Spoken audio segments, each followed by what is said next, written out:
Welcome back, brothers and sisters. I am Braden. This is Langley Outdoors Academy, and thank you for stopping by.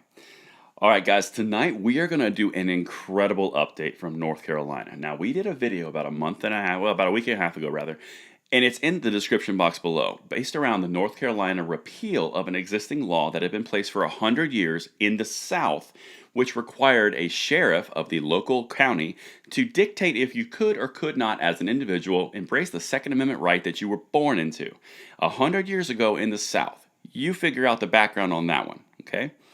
This is incredibly important because it's now passed the Senate and it goes to the governor, who has a history of vetoing gun legislation.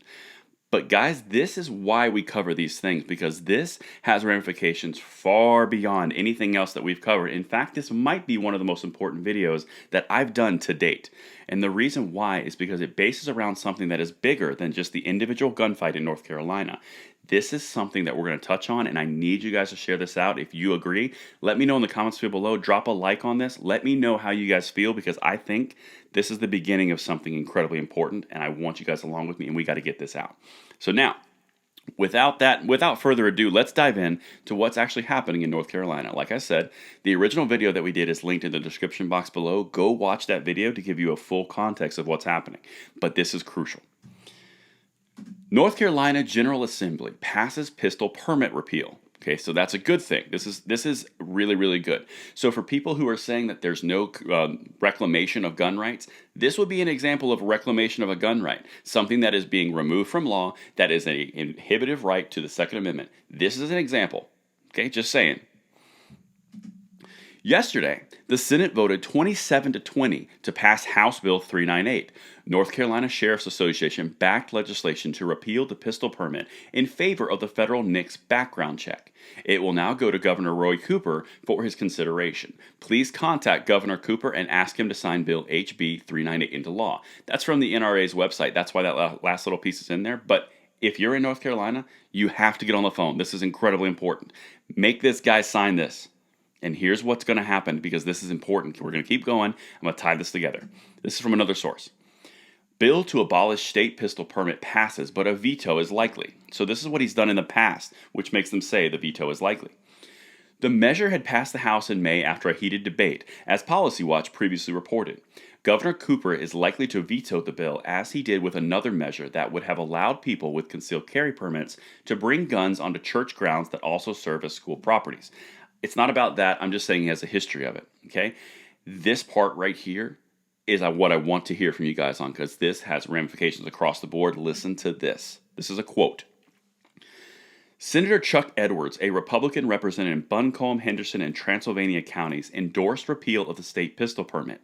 He called the state permit a race system established in the Jim Crow era, citing higher rejection rate among black people than whites. That is dead right.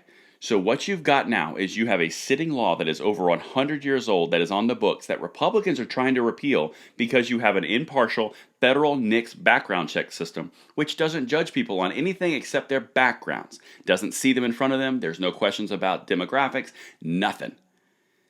This is incredibly important because the existing law that is in place from 100 years ago in North Carolina gives the subjective power of a sheriff in every single county in North Carolina to determine if someone can or cannot basically endorse their own Second Amendment rights and freedom by utilizing the constitutional right.